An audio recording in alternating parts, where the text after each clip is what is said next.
Hello and welcome to this morning's broadcast. It's a week before Christmas. In fact, we're going to celebrate Friday, the birth of our Lord Jesus Christ. Around the world, it's a very sad shame. For the very first time, we wouldn't be able to meet together to celebrate that wonderful occasion. But I pray you with your family are going to enjoy a special time of joy and celebration. I know that you'll have some nice meals prepared. Hopefully, you'll be able to do that. I pray that by now we'll be able to help as many of our fellow brothers and sisters as possible, those who cannot afford it. I pray that your Christmas hampers would have been in. If not, it's possible for you to please contribute, and so that it can help me to help those that really need it. Beloved, let's get straight into this morning's word. Before I do that, I just want to remind you quickly that we will be broadcasting our Christmas service on Friday morning at 8 o'clock. And then on Sunday, there won't be a broadcast.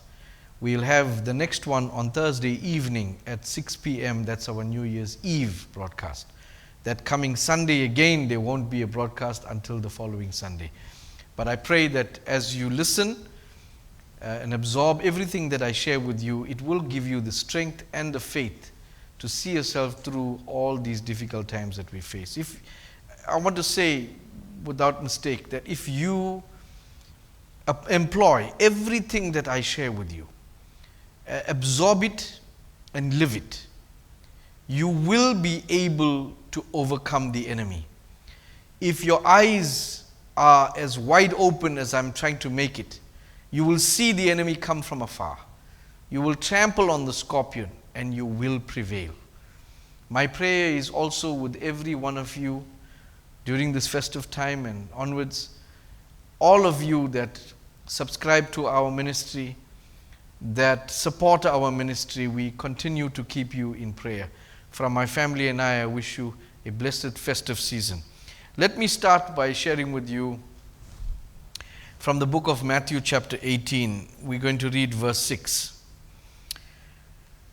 But whoso shall offend one of these little ones which believes in me, it were better for him that a millstone were hanged around his neck, and that he were drowned in the depths of the sea. I want to take you to a word that has been transcribed for us from the Greek. That word is offend. The actual Greek word is scandalise, which in English is scandal. If you look at where it came from, the etymology of the word, you'll find that in the Old English, the most recent meaning is to discredit to religion by the reprehensible behavior of a religious person. From the Old French scandale, from ecclesiastical Latin scandalum, cause of offense.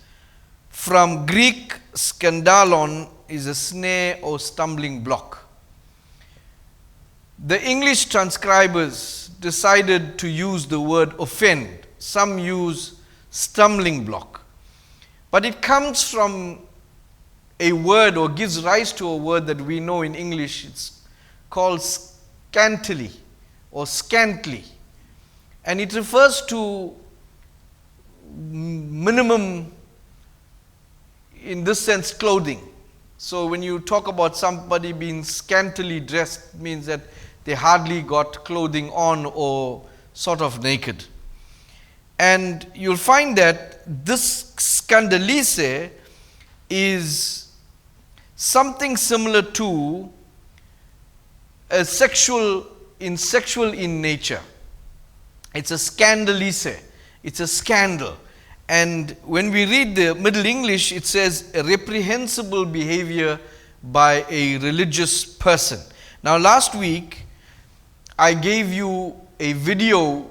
I hope you had a look at it in its complete form, because it will help you to see a clearer picture of how these scandals are kept hidden by people who are placed in positions of trust, leadership of souls.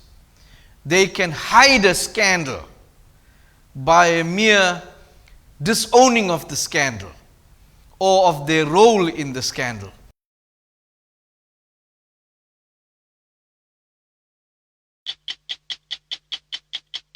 The enormously popular Hillsong Church proudly boasts it believes in people and their ability to influence the world with good.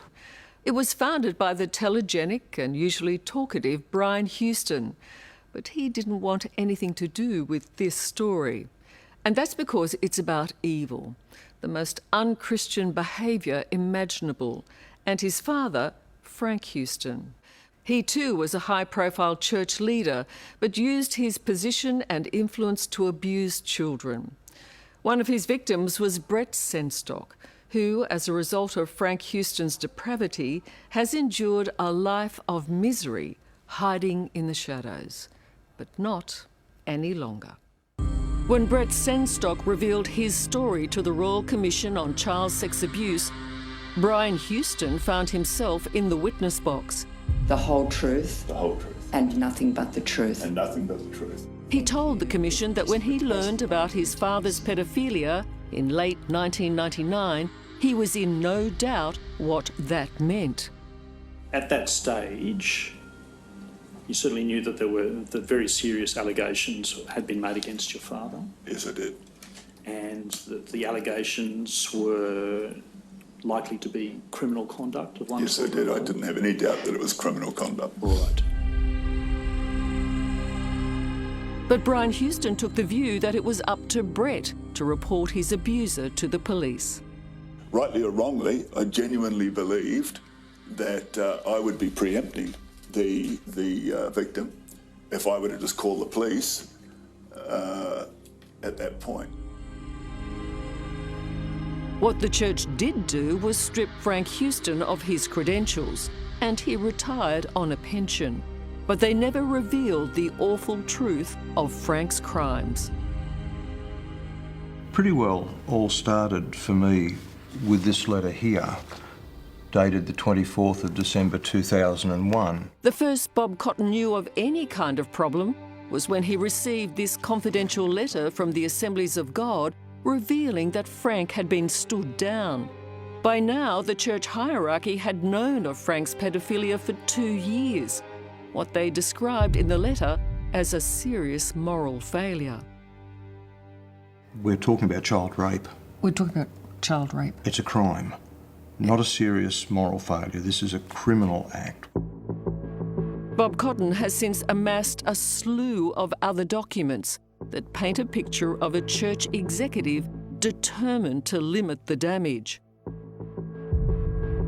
December 1999, Brian Houston calls a crisis meeting about Brett Senstock. It's agreed minutes will be kept confidential and on a special file. A single act of sexual abuse more than 30 years ago. November 2000, Brian Houston becomes aware of more victims. A total of 6 specific allegations have been investigated. December 2000, the church goes into damage control. Statement concerning Frank Houston. It will only be used publicly if rumours become so extensive.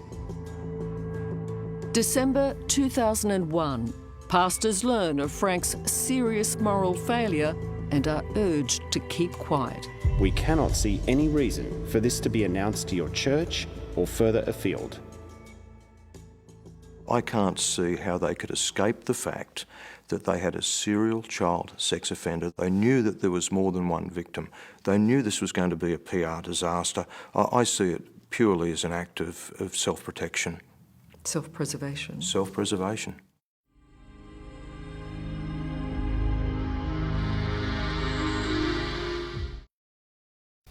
And according to this interpretation, Jesus is talking about exactly such an offense, a scandal. So Jesus is saying, guys, don't stop the children from coming to me for prayer.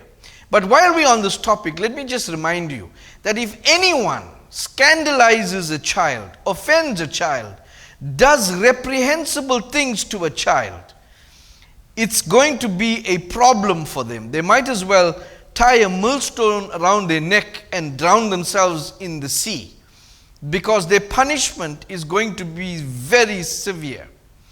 So, having brought that out, you see, this behavior of abuse of children has been in existence for centuries. It was evident in the time of Jesus, and the transcribers of the Bible, the Roman Catholic Church, who is, by the way, accused of hiding such scandals, when they adopted the English translation, they refused to use the word scandalize. They used offend. They used lighter meaning words so that they can give a sort of misrepresentation of the things that children were exposed to in the early centuries. And so, when we hear Jesus' words softened, not to look so bad, we mustn't be surprised. And the reason I tell you that is because 600 years before Jesus even came, there are records of such behavior. And one of them was by King Nebuchadnezzar. Remember, he was an Assyrian king, a king in Babylon. He was one of the most evil kings in history. This man was to call him a hedonist was actually being too light on him. He was devastatingly evil. Not in the sense that he conquered lands, but what he did with the people after he conquered those lands. This is the same King Nebuchadnezzar II who got Daniel to interpret a dream for him, after which he continued to try and burn Daniel with the 3 Hebrew boys in that fiery furnace.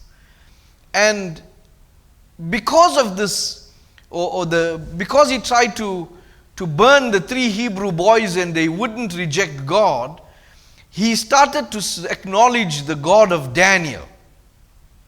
And so this is the same king who decided that the people must worship him. He wanted to be as God to the people. And when he passed that law to be as God, and the Hebrew boys, Shadrach, Meshach, and Abednego, were reportedly refusing to bow to his statue, to call him a god, he heated up the furnace and threw them inside. He was obsessed, a narcissist in its highest form. He, wanting to be like God, put him in the realms of Lucifer.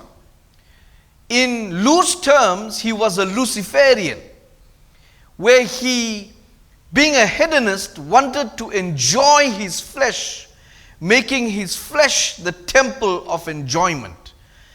And also calling himself like God, making people want to bow to him, makes him a Luciferian in nature, which gives rise to the effect that Nebuchadnezzar, as we know him in the Bible, is not the man Nebuchadnezzar. There's something hiding inside his skin that you and I can't see.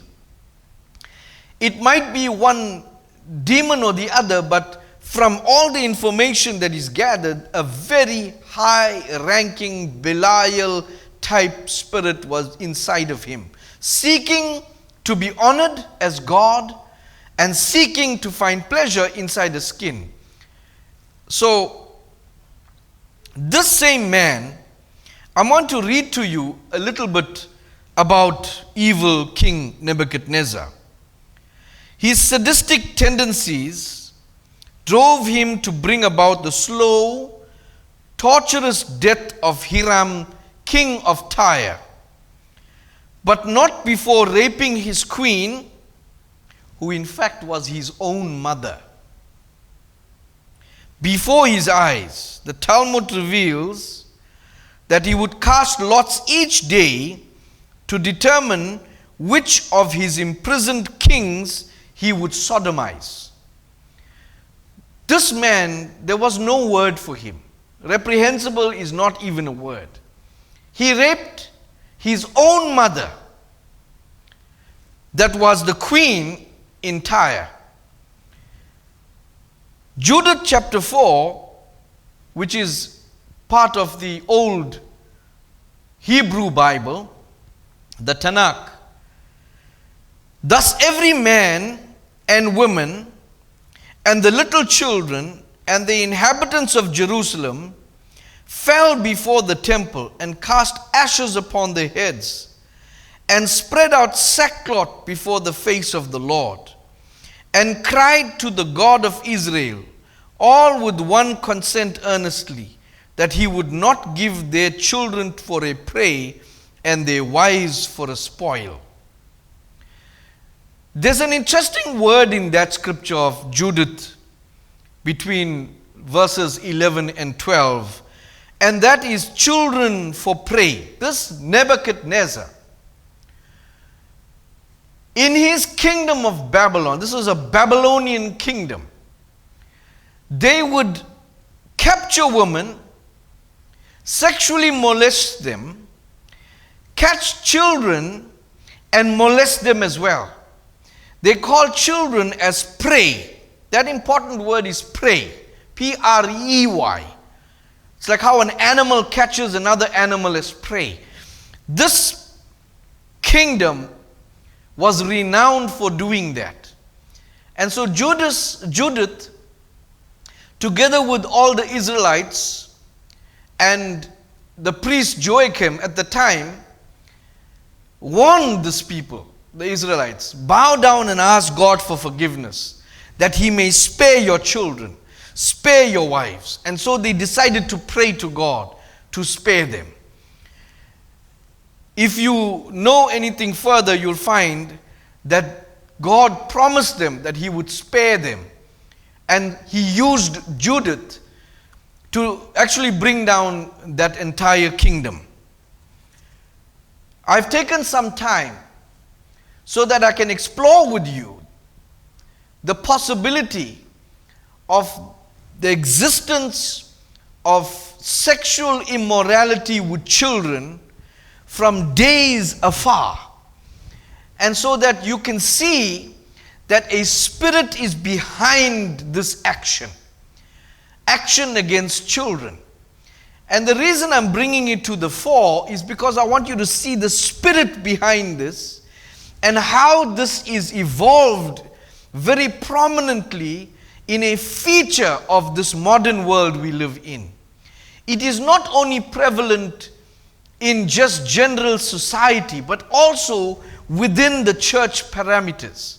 I'm going to make one concluding remark about the king of Babylon, the Assyrian king.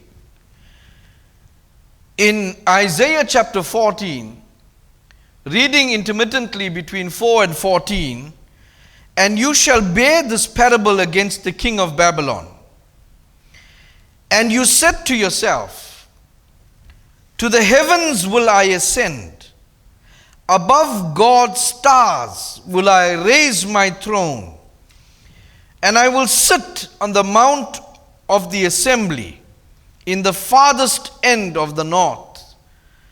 I will ascend above the heights of the clouds. I will liken myself to the Most High.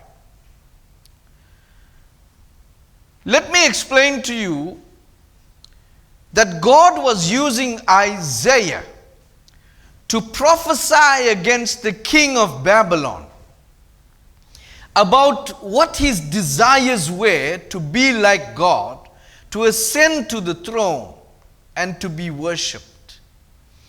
This damning prophecy against the king of Babylon, you will see it reveal itself in the New Testament, the book of Revelation. But pointing that out to you, I want you to see what was behind the scenes God was speaking to. Who wanted to be like God and rise above the clouds? It was Lucifer. So who was hiding behind the king of Babylon? This ruler that was propped up to rule in a position of political power. This king of Babylon, who is just a mere man. Who raised him up? Who was inside of him? Who was pushing the buttons? Who was doing this evil? God was actually referring to a Lucifer, a type of Lucifer, a Belial. And so it's important for you to see that when you look at a man and his evil, it's not the man that is the evil itself. It is the man's carnal desire that opens the door for a more dangerous spirit to enter him. And this is the spirit that commits all the heinous acts. Acts that if you and I were to even think about how it took place, it will make you sick to your stomach. So how can a man perpetrate such evil? Abusing children in a way that makes you sick just hearing about it. That's because it's conducted and done by an unclean, very powerful, high-ranking principality, Belial. I'm going to get to that in a moment. I'm going to teach you a word that I gave you a sneak preview of a few weeks back. That word is Talima. It's an occult, social, or spiritual philosophy and new religious movement developed in the 1900s by Aleister Crowley, an English writer, mystic, and ceremonial magician. The word Talima in the English translation of the Koine Greek noun means will, from the verb teleo, to will, wish, want, or purpose. Here's that word want again. Aleister Crowley, must know, is the renowned Satan worship leader that started the official satanic cult in our contemporary world. And that word Talima is very interesting in classical Greek, where it signifies the appetite, will, desire, sometimes even sexual. So Talima, in an occultic sense, is a sexual desire to do the will of somebody. In other words, do as thy wilt. It is the founding statement of Talima. Talima means will. And so, if you look at that word in Greek translation in the book of Matthew chapter 6 verse 10, when Jesus is talking, it says, let thy kingdom come, thy will be done. That will is interpreted in Greek as Talima. Today we have many Thelemites, people who believe in doing as they will. As they will. Whatever they feel they want to do, no matter who it hurts, they must satisfy their sexual desire. Especially sexual, it satisfies any desire, but this hones in on the sexual instrument. That where if you want to do something to make you feel sexually gratified, you must do as you will. These are called Thelemites. They are an occultist form of Satanism. Thy kingdom come, thy will be done. It is in direct contradiction to what God is saying. God is saying, let your will be done, God. But here they're saying, do your own will, whatever you want to do. It is also something that is it is a foundation of the Satanic Bible. It's written in the very front of it, do as thy will. This is where Satanism is established. Talima was founded by Aleister Crowley, who was an English occultist and writer in 1904. Crowley claimed to have received the book of the law from an entity, fallen angel, whose name was Iwas, which was to serve as the foundation of the religious and philosophical system he calls Talima. He was recruited into a British intelligence agency. He was part of MI6, this man, that started Satanism. He went to Egypt in 1903. He rented an apartment with his wife Rose. And in a vision, his wife Rose was speaking to him, and he saw in a vision this demon Iwas. This demon was very strange and gave him all the things, precepts that are to be in this book that he wrote called the Book of Law. It is also contained by Anton LaVey, who wrote the Satanic Bible. He took the Book of the Law and he made it part of the Satanic Bible and rituals. So Talima is a predecessor for Satanism as we know it today. It's also very interesting that in this vision, Aleister Crowley says Iwas was dressed in a garment, a garb that was of Assyrian or Persian in nature. So he actually saw an Assyrian dress, people that in Assyria were wearing in those days. That would be something similar to what the Babylonians, or in particular Nebuchadnezzar, would be wearing. So what he saw was a transcription into the very future that we live in of what Nebuchadnezzar did. So the same spirit that was in Nebuchadnezzar seemed to be the same spirit that was talking to Crowley, seemed to be the same spirit that wrote the Book of the Law, seemed to be the same spirit that is living within this community today, with leaders of such nature. This book also states now, here's what it does: Telema Magic is a system of physical, mental and spiritual exercises which practitioners believe are of benefit. Crowley defined magic as the science and art of causing change to occur in conformity with will, and spelled it with a K to distinguish it from stage magic.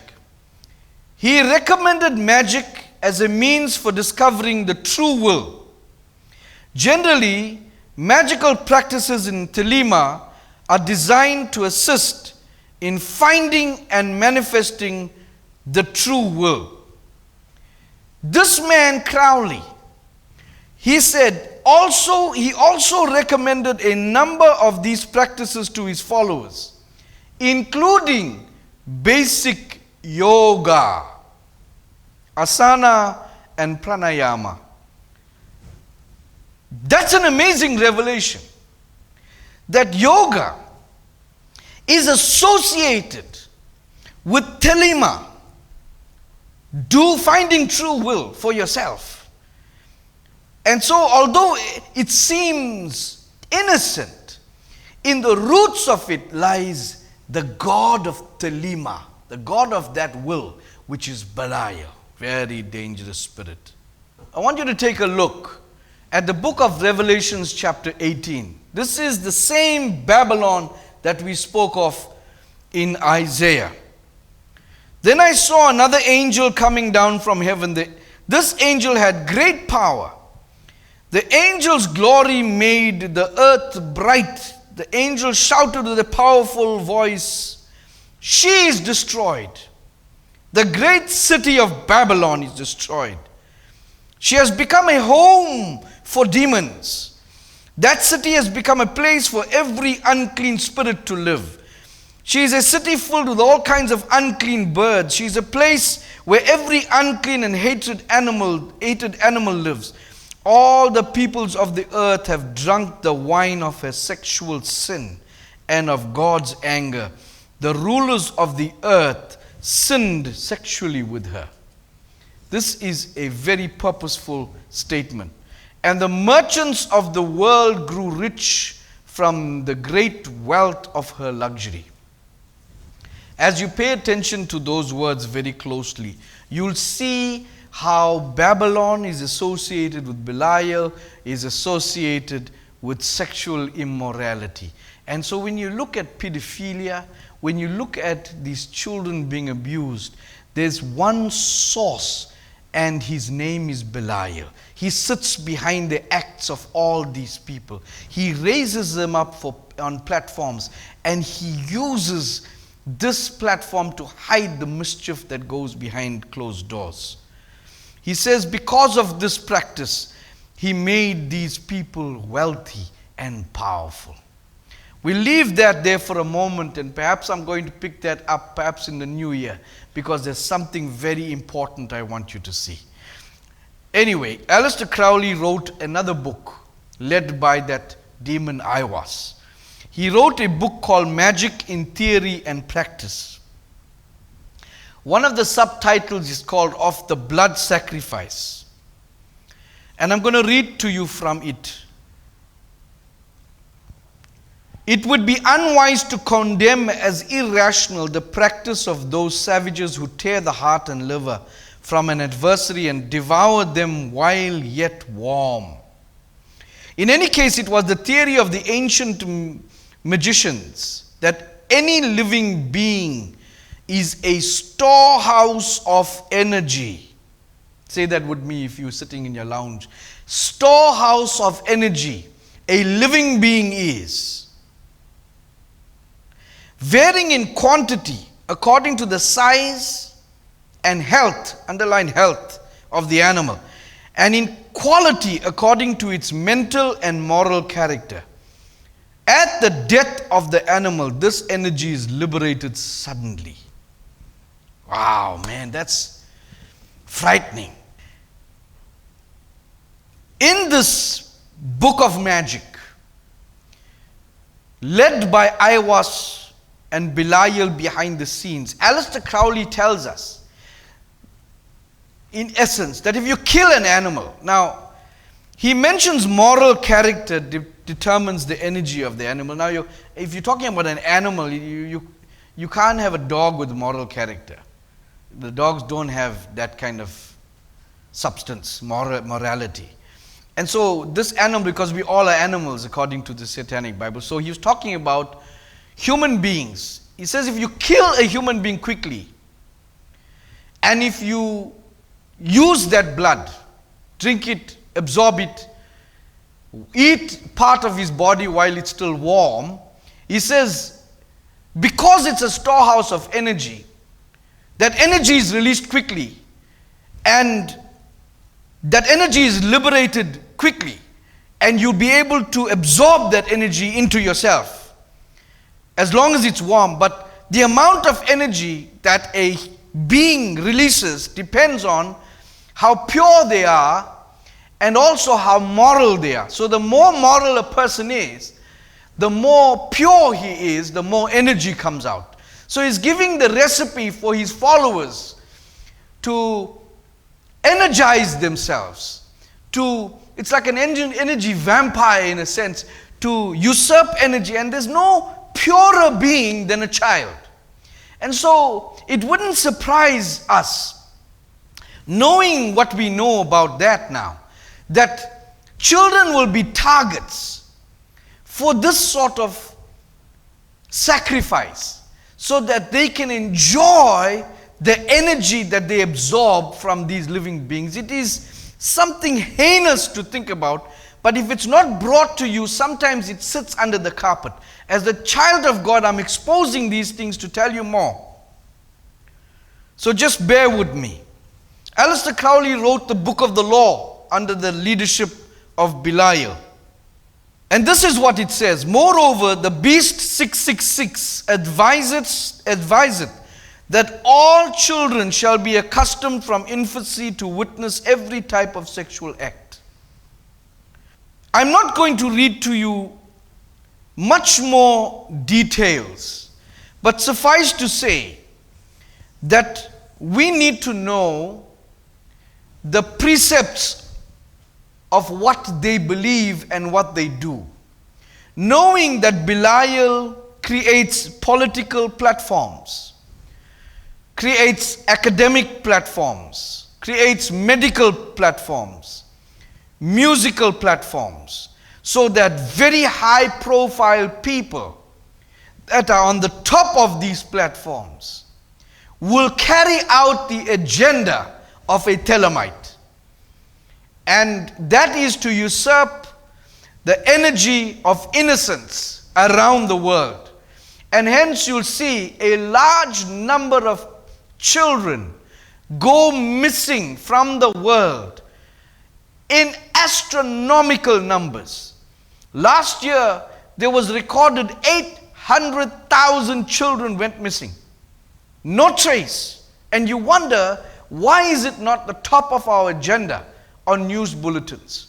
It's put away. I'm exposing some stuff to you, so just bear with me. In 1993, a former FBI chief called Ted Gunderson, he retired from the FBI. He set up a private investigating firm, Ted L. Gunderson and Associates in Santa Monica. He's late now, died in 2011. In 1995 conference in Dallas, Gunderson warned about the proliferation of secret satanic groups and the danger posed by the New World Order, a shadow government that controls the US government. He also claimed that a slave auction in which children were sold to men in turbans had been held in Las Vegas, that 4,000 ritual human sacrifices are performed in New York City every year.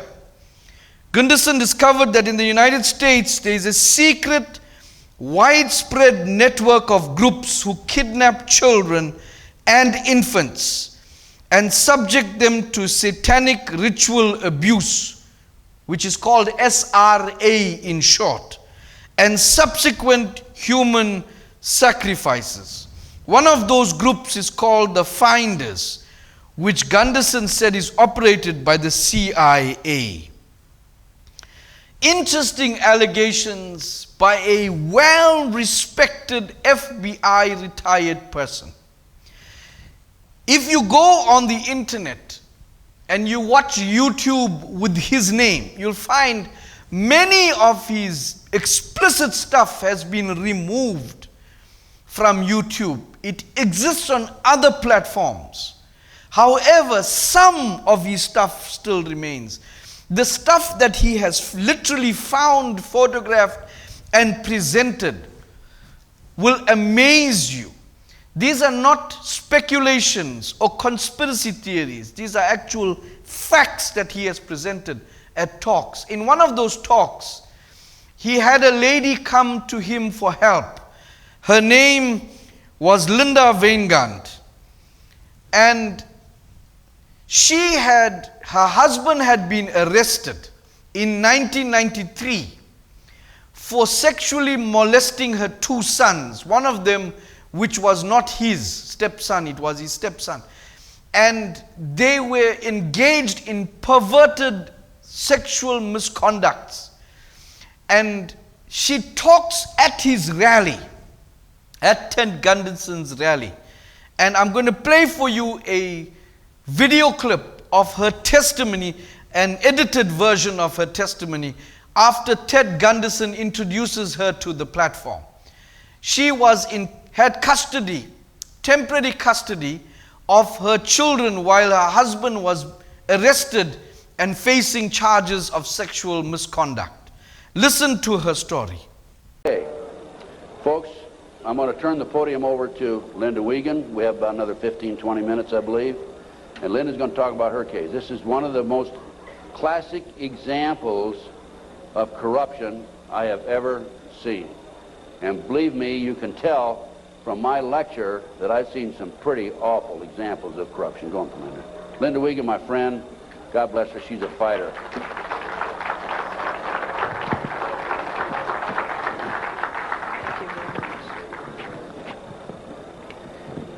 Thanks. I'm here to tell you I'm a living, breathing example of what happens when a satanic cult abuses your children. And sometimes I put slides up of the abuse, but after seeing the slides of the children this morning, I think you understand what this is about. And there's pictures over at the booth right out here. The devil to me, maybe 10 years ago, was something that was, I went to Catholic church, I'm still Catholic and Christian. I went to church and the devil was something out there that you didn't want to talk about at night, and you didn't talk about in the dark, and it was just something in science fiction movies. My children disclosed just sexual abuse in early 1993. I woke up one morning. I don't usually talk about this stuff. I woke up one morning to the bread, the butcher block that you cut bread on, because I'm a vegetarian, so it wasn't a butcher block. And there was a huge bread knife in the middle of the butcher block with a big pool of ketchup in the middle of it. And that was on my kitchen table.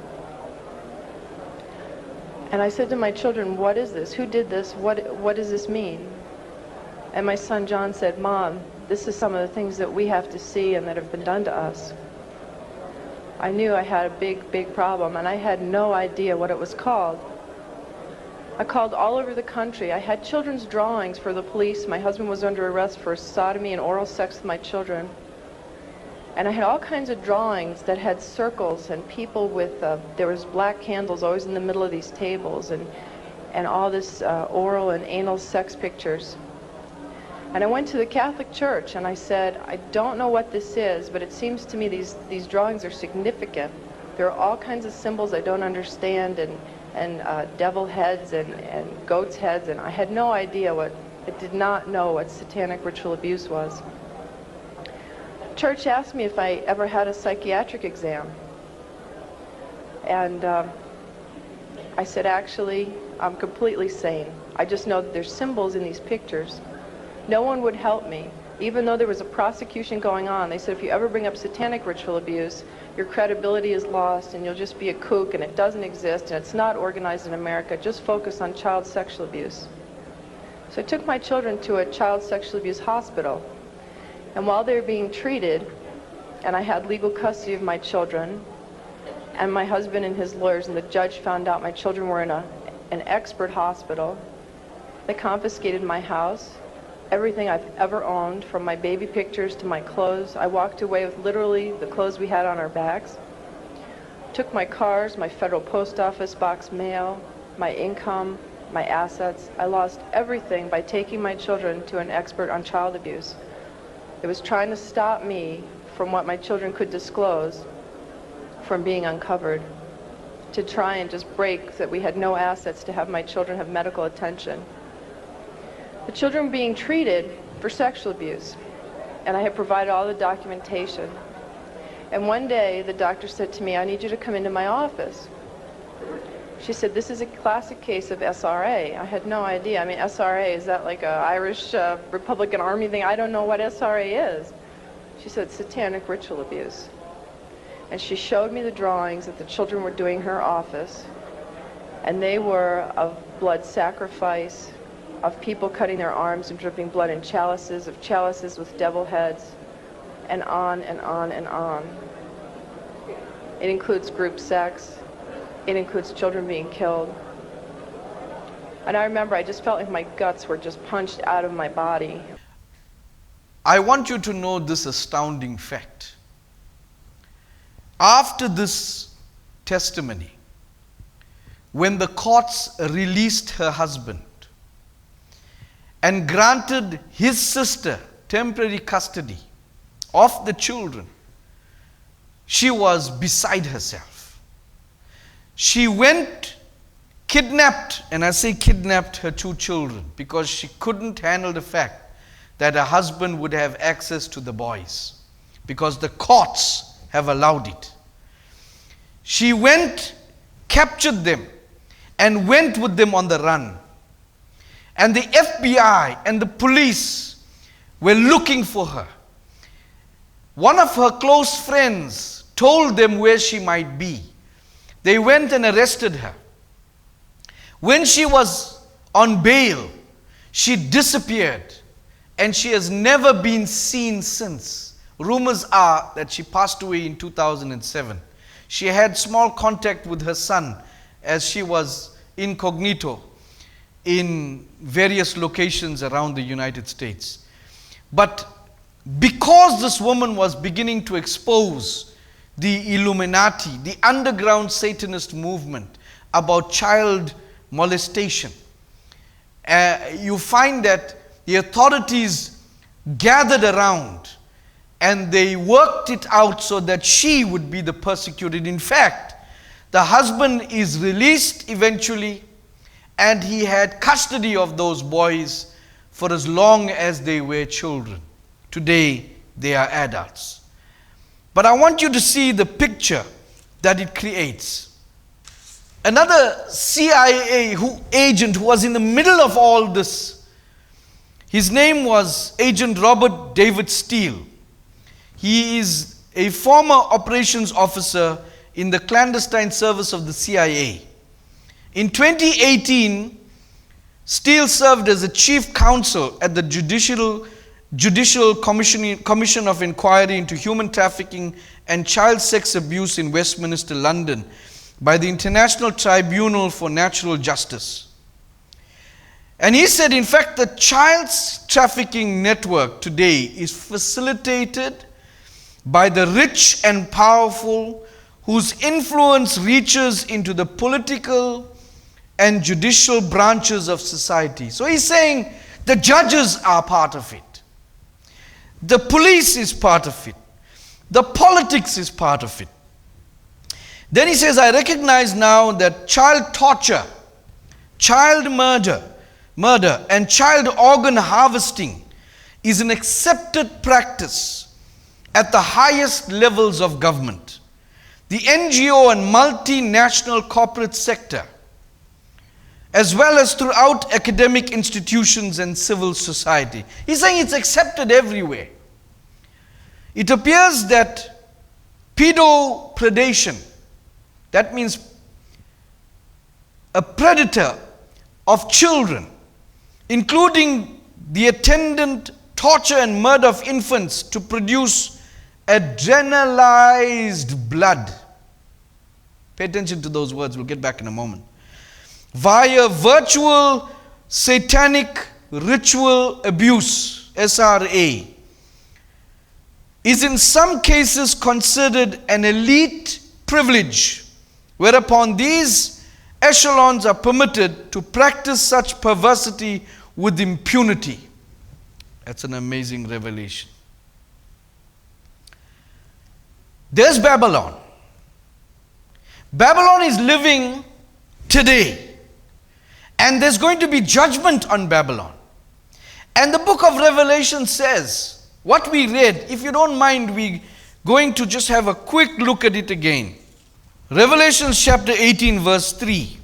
All the peoples of the earth have drunk the wine of her sexual sin and of God's anger, the rulers of the earth, and sinned sexually with her.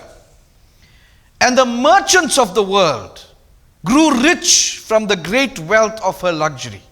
In other words, she's the one that makes them famous, prosperous, and sit on platforms. The last thing I want to share with you this morning is on a topic, on a substance called adrenochrome. Adrenochrome is a chemical compound with the molecular formula C9H9NO3, produced by the oxidation of adrenaline or epinephrine, medical term we use. Adrenochrome is made, what they're saying, from your adrenaline. Everybody has adrenaline. But the moment it oxidizes, it produces this substance called adrenochrome. And this adrenochrome gives, if you have to take it, it gives you a high. It's like when you have adrenaline, you know, when a dog chases you, when somebody breaks into your house and they're trying to kill you, your heart starts pumping and somebody's trying to kill you and you get supernatural strength. The thing that gives you that supernatural ability is adrenaline oxidation. And that adrenalized blood,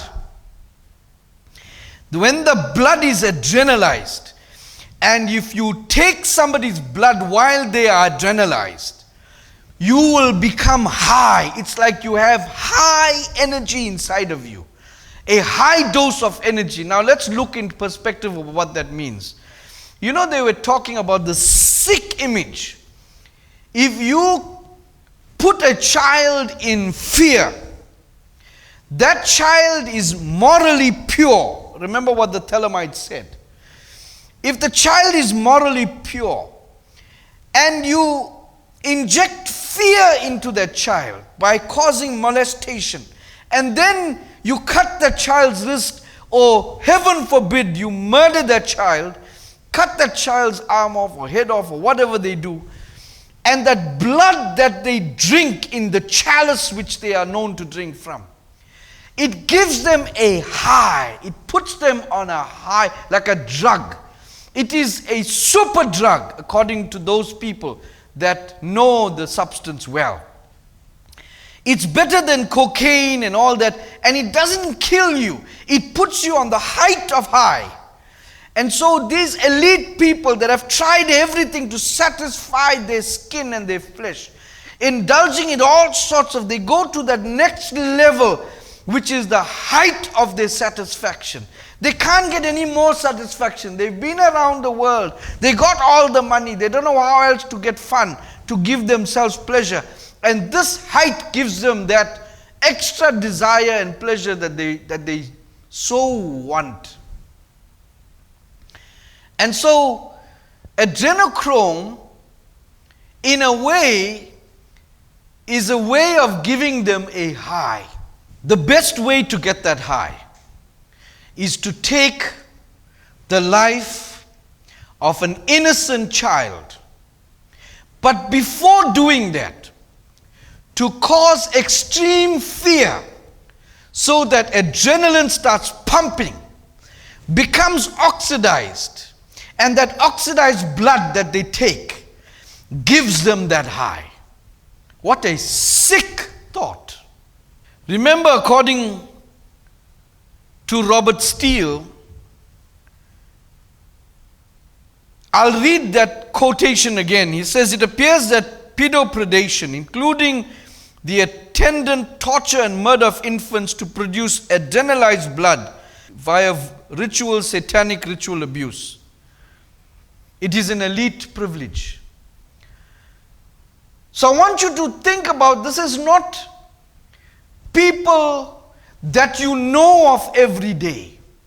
I am talking about high-ranking, very powerful, very wealthy, very influential people that are involved in this, that can afford this kind of high, that have been propped up to those posts by Belial, and they don't exclude people that Belial has put behind pulpits on platforms around the world. But one day, slowly, the truth will evolve. My warning to you is to have your soul to search before you find somebody that misleads your soul.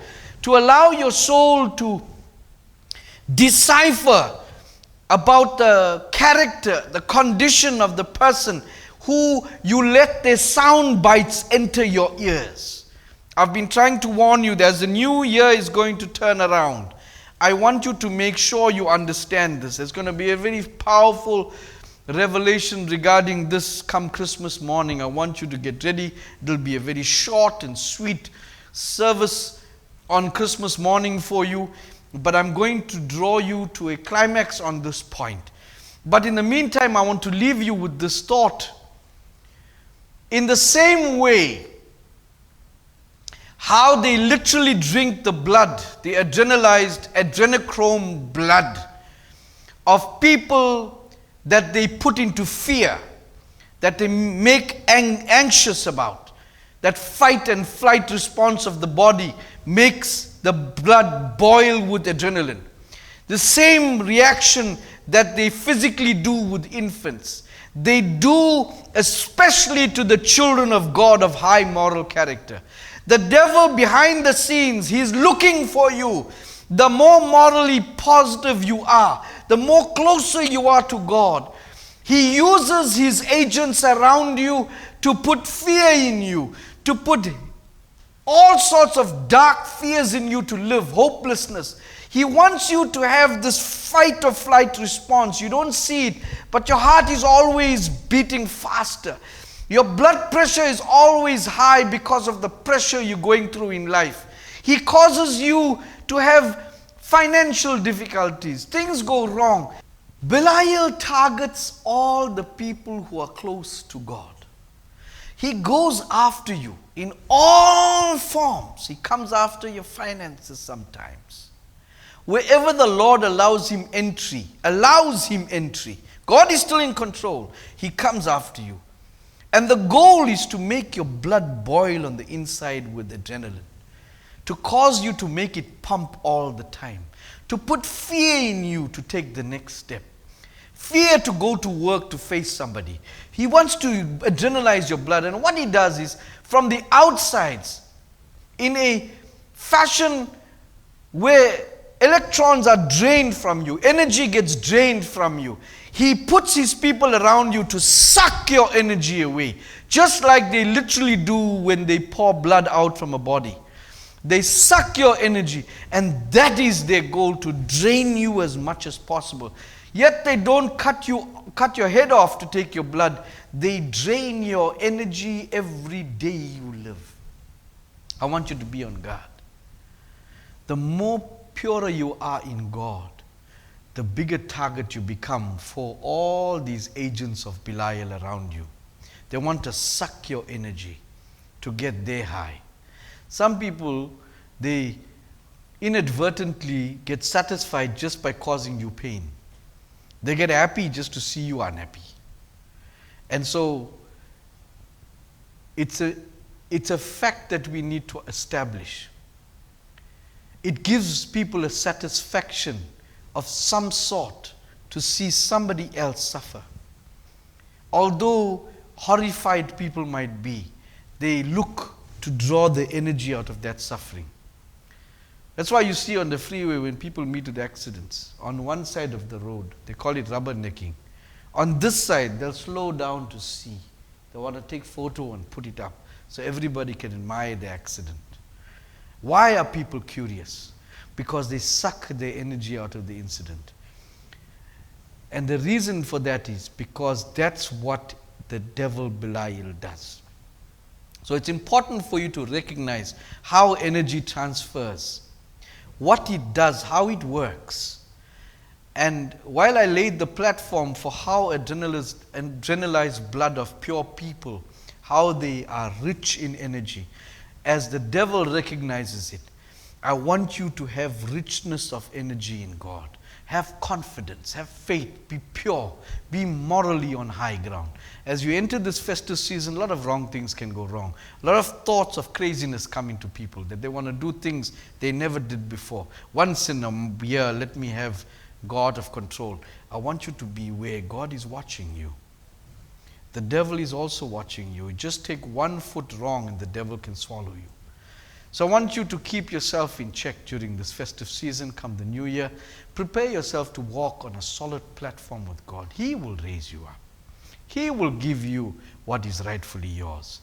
Whether it's a job, whether it's an opportunity, God is your God. He will supply all your needs according to His riches. I want to pray with you to lead you up to Christmas morning. If you are ready for that prayer, stretch forth your hands. Come on, let's pray. Heavenly Father, I thank you for the love of Jesus, for coming to meet us on earth, to save us, for even promising to come back. Lord, there's many of your children that the enemy is taking advantage of. As we learn that the enemy sits on platforms around us, I pray that you're going to protect your children. You're going to keep them safe. You're going to give them victory in everything they do. As they enter this festive season, coming to the day to celebrate your birth, I pray you'll give them added strength and renewed energy as they do festivities with their families. Cover them, precious people, with your blood. I ask for your mercies in the lovely, beloved name of Jesus Christ. And I pray in Jesus' name. Amen. God bless you. I want you to enjoy yourself. As I see you on Christmas morning, I pray that you fellowship with me. God bless you.